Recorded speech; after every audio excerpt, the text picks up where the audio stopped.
Le thème est celui-ci. L'ordre que Dieu me donne. Est-ce que tu peux répéter avec moi? L'ordre que Dieu me donne. L'ordre que Dieu me donne. Encore plus fort. L'ordre que Dieu me donne. Plus fort. L'ordre que Dieu me donne. Le texte que nous avons lu ce matin est un texte puissant qui commence par un événement. Un événement, qu'est-ce que c'est? C'est quelque chose qui se passe dans la vie de quelqu'un. Quel est cet événement? Le peuple d'Israël marchait avec Moïse. Et Moïse a accompli la mission que Dieu lui avait donnée. Moïse a fait ce que Dieu lui avait donné et Moïse est parti. Moïse est rentré au ciel. Lorsque Moïse rentre au ciel, il y a une autre personne qui prend la place de Moïse pour continuer le travail que Dieu, n'est-ce pas, avait pour le peuple d'Israël. Ici, ça veut dire quoi? Ça veut dire que la vie est faite de saisons. Répète avec moi, la vie est faite de saisons. Plus fort, la vie est faite de saisons. Il y a des choses que l'on vit dans une saison, c'est-à-dire dans un temps, dans un moment, et puis après, on passe dans une autre saison. La vie est faite comme ça. OK? C'est tout à fait normal. Par exemple, quand on est des bébés. Vous voyez, on est des bébés, on boit au biberon, on est dans la poussette. Après, on va à la crèche. Après, on va en maternelle, on va à l'école, on grandit. Après, on travaille, on se marie, etc. C'est-à-dire que la vie est faite de saisons. OK? Personne ne peut rester bébé pour toujours. C'est pas possible. Les gens comme Baby Boss, ça n'existe pas. On reste pas bébé tout le temps. On commence bébé et on grandit. Ça veut dire que la vie est faite de saisons. Répète très fort, la vie est faite de saisons. Amen. Et c'est ce que Israël est en train de vivre ici. Ils étaient dans une première saison avec Moïse. Et qu'est-ce qui se passe? La saison passe. Et quand cette saison passe, il y a une nouvelle personne qui vient. Et cette nouvelle personne s'appelle Josué. Quand Josué vient, il a dans sa tête, il a dans son esprit tout ce qui s'est fait avec Moïse. Et c'est normal. Quand, par exemple, tu étais en maternelle, comme notre sœur Déborah, elle était en maternelle maintenant, elle passe en primaire. Eh ben, c'est normal que dans ta tête, tu penses à tout ce qui s'est passé en maternelle. Ah, en maternelle, je faisais ça. En maternelle, je faisais ça. En maternelle, je faisais ça. C'est tout à fait normal. C'est comme, par exemple, on était à Paris avant. Maintenant, Dieu nous a envoyé, parce qu'on y est déjà. Dieu nous a envoyé maintenant en Gironde, à Floirac. C'est normal que nous ayons en tête, à Paris, ça se passait comme ça. À Paris, j'avais ça. À Paris, je connaissais ça, etc. C'était une saison. Mais Dieu maintenant t'emmène dans une autre saison. Et dans cette nouvelle saison, Dieu va te demander maintenant, n'est-ce pas, de nouvelles choses. Nouvelle saison égale de nouvelles choses. Répète avec moi, nouvelle saison égale de nouvelles choses. Donc, Moïse, dans ce texte, représente une ancienne saison et Josué représente une nouvelle saison. Si tu comprends, balance la main. Balance la main si tu comprends. Moïse représente une nouvelle saison. Josué, représente une nouvelle saison. Moïse représente une ancienne saison. Josué représente une nouvelle saison. Je prie au nom de Jésus-Christ que tu acceptes la nouvelle saison qui entre dans ta vie. Vous voyez? Moïse était l'ancienne saison et c'était très bien. Attention, retenez ceci. On ne doit pas tout oublier de Moïse. C'est-à-dire, on ne doit pas tout oublier de ce qu'on a vécu avant. Non, parce que c'est ce qu'on a vécu avant qui nous construit aujourd'hui. Par exemple, quand on habitait à Paris, on avait une maison. On arrive à Floirac, on a une maison. Ça veut dire que on a acquis comment on vit dans une maison, comment on fait dans une maison. C'est pas parce qu'on change de lieu ou qu'on change de saison qu'on va dire que maintenant, moi j'habite dans une tente. Maintenant j'habite au clair de la lune. Non, il y a des belles choses que tu as appris dans ton ancienne saison. Tu vas continuer avec toute ta vie. Est-ce que vous comprenez très bien? Par exemple, notre sœur Déborah encore, en maternelle, elle a appris à lire. D'accord? Elle va pas dire, bon, comme je suis arrivé au CP maintenant, j'oublie tout. je vais reprendre à zéro. Non, ça sert à rien parce que tu le savais déjà. C'est ce que Israël faisait très bien avec Moïse. À chaque fois, il disait le Dieu de Moïse. Nous avons fait ceci avec Moïse. Ils ont retenu les bonnes choses qui se sont passées avec Moïse. Mais malgré ces bonnes choses, tu dois quand même changer de saison. Est-ce que vous comprenez très bien? Tu dois quand même changer de saison. C'est très important. Et ici, c'est ce qui se passe. Maintenant, il y a une nouvelle saison qui vient. C'est la saison de Josué. Mais quand cette saison avec Josué commence, Dieu donne un ordre à Josué. Oh my God, hallelujah. Dieu donne un ordre à Josué. Mets la main sur ta tête, tu dis, Dieu me donne un ordre. Oh, plus fort. Dieu me donne un ordre. Oh, plus fort. Dieu me donne un ordre.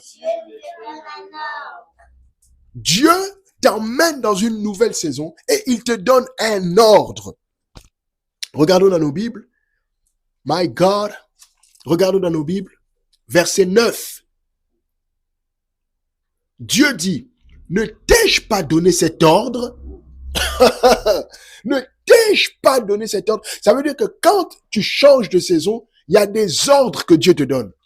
Il y a des choses que Dieu te dit de faire. Et le premier de tous ces ordres, c'est lequel? Regardez verset 9. Ne t'ai-je pas donné cet ordre? Fortifie-toi et prends courage. Ne t'effraie point et ne t'épouvante point. Car l'Éternel, ton Dieu, est avec toi dans tout ce que tu entreprendras. Ici, je vais attirer votre attention sur 3 choses. Et je vais conclure mon sermon. La première chose que tout le monde doit retenir, et vous qui êtes avec moi dans cette salle, et vous qui me suivez, la première chose que tu dois retenir, c'est que dans cette nouvelle saison, Dieu est avec toi. Dieu est avec la sœur Ava, Dieu est avec la sœur Déborah, Dieu est avec maman Chris, Dieu est avec toi qui nous suit. Dieu est avec toi. C'est ce qu'il dit ici. Il dit, Dieu sera avec toi dans tout ce que tu entreprendras. Dieu est avec toi. Ça ne doit pas être, tu ne dois pas douter, tu ne dois pas te questionner, tu ne dois pas te poser la question, est-ce que, non, Dieu est avec toi. Dans cette saison, Dieu est avec toi. La deuxième des choses que tu dois retenir, n'est-ce pas? La deuxième des choses que tu dois retenir, car l'Éternel, ton Dieu, est avec toi dans tout ce que tu entreprendras. Dans cette saison, tu ne dois pas être fainéant. Tu ne dois pas être paresseux. Tu ne dois pas être oisif. Tu ne dois pas rien faire. Si tu veux voir Dieu avec toi, fais quelque chose qui te prouve que Dieu est avec toi.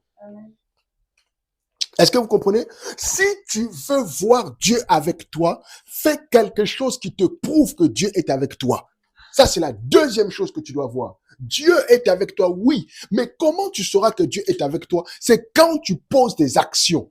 On appelle ça des actions de la foi. C'est-à-dire, quand tu fais ce que Dieu te dit de faire, quand tu poses le premier pas. Oh, je me souviens, quand vous avez commencé à marcher, les filles, quand vous avez commencé à marcher, on marche pas, on n'apprend pas à marcher en courant. Non, on marche petit à petit. Petit à petit. Petit à petit. Je mets un pas, après, je tremble un peu. Ava va tomber, Ava va tomber, Ava va tomber. Et puis on la rattrape. Oui. Déborah, attention. Après, on la rattrape. Oui. Tout le monde, c'est comme ça. Tu mets d'abord les premiers pas. Mais pourquoi tu as cette confiance-là, cette assurance-là? Parce que tu sais que Dieu est avec toi. Amen. Maintenant, finissons en regardant les 2 ou 3 ordres que Dieu donne. Le premier ordre, Dieu dit, fortifie-toi. Mets la main sur ta tête, dis, je me fortifie. Je me fortifie. Qu'est-ce que ça veut dire? Ça veut dire, sois fort. Sois fort. Être fort, c'est dans ton mental, c'est dans ta tête. Sois fort. Sois fort, c'est-à-dire dans ton mental, dans ta tête. Il faut être fort. Pourquoi? Parce que quand tu vas entrer dans cette nouvelle saison que Dieu te donne, il y a des choses que tu vas voir que tu ne maîtrises pas. Il y a des choses qui étaient peut-être inattendues, qui étaient peut-être imprévues. Il y a des choses que tu as tout calculé, tu as tout bien fait, mais quand tu arrives, tu vois l'inverse. Ça veut dire que tu dois être fort. Est-ce que vous comprenez? Tu dois être fort dans ton mental. Par exemple, tu as changé d'école. Oh, dans ton ancienne école, c'était toi la petite star. Tout le monde, Ava, Déborah, Et là, tu arrives, Premier jour, pas de copain. Deuxième jour, pas de copine. Là, il faut pas commencer à pleurer. Moi, j'ai pas d'amis. Non, il faut être fort. Crie, je suis fort. Je suis fort. Il faut être fort de mental. Fort. C'est la première chose, c'est le premier ordre que Dieu donne à Josué. Il dit, sois fort. Sois fort dans ton esprit. Sois fort dans ton mental. Ne crains pas. N'aie pas peur. Sois fort. La deuxième chose qu'il lui dit, prends courage. Oh, mets la main sur ta tête, dis, je prends courage. Je prends courage. Non, plus fort, je prends courage. Je prends courage. Se fortifier, c'est mentalement. Mais prendre courage, c'est chaque matin se donner la chance de réussir. Chaque matin, croire qu'on va y arriver. Chaque matin, croire que c'est possible. C'est ça, prendre courage. Il faut avoir du courage. Il faut être courageux. Courageux, c'est oser faire les choses.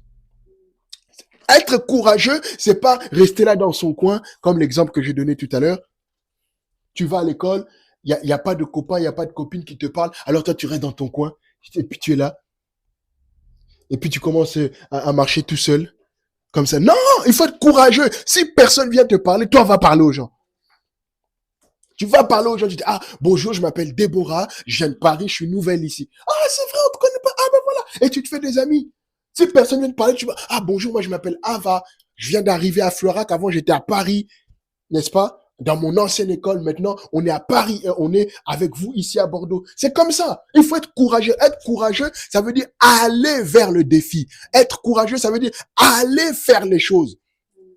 Être courageux, c'est pas tu restes dans ta zone de confort, tu restes dans ton petit coin. Non, être courageux, ça veut dire que je mets le pas, j'ose faire le pas. Se fortifier, c'est mentalement. Mais être courageux, c'est mettre le pas.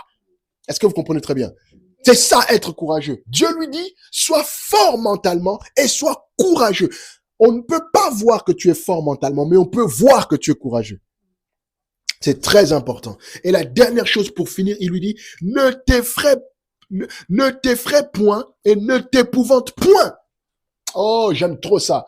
Ne t'effraie point et ne t'épouvante point. On peut mettre ça dans la même catégorie. C'est à peu près la même chose. Ne t'effraie point et ne t'épouvante point. Qu'est-ce que ça veut dire? Ça veut dire, n'aie pas peur. Oh, mets la main sur ta tête, dis, je n'ai pas peur. Je n'ai pas peur. Plus fort, je n'ai pas peur. Je n'ai pas peur. Dieu dit à Josué, n'aie pas peur. Mais quand on dit à quelqu'un n'aie pas peur, ça veut dire qu'il y a des choses qui peuvent te faire peur. Est-ce que vous comprenez? Si on te dit, par exemple, n'aie pas peur du noir, ça veut dire que tu vas aller dans le noir. Mais Dieu te prévient déjà, n'aie pas peur. N'aie pas peur. N'aie pas peur. Quel que soit le défi qui vient, quelle que soit la montagne qui se lève, quel que soit ce qu'on te dit, n'aie pas peur. Oh my God. Je veux que tu mettes la main sur ton cœur. Dis, je n'ai pas peur. Je n'ai pas peur. Non, n'aie pas peur. N'aie pas peur. Oh oui. Quand j'étais à Paris, j'avais une grande église, j'avais des églises, j'avais des personnes, j'avais ceci, j'avais cela. Maintenant, j'arrive. Comment ça va se faire? Non, n'aie pas peur. La foi en Dieu ne peut pas fonctionner quand tu as peur. C'est pas possible. La foi en Dieu, c'est-à-dire la confiance en Dieu, c'est-à-dire faire ce que Dieu te demande. Tu ne peux pas le faire si tu as peur. Oh, hallelujah. Mets la main sur ta tête, dis, je refuse d'avoir peur. Je refuse d'avoir peur.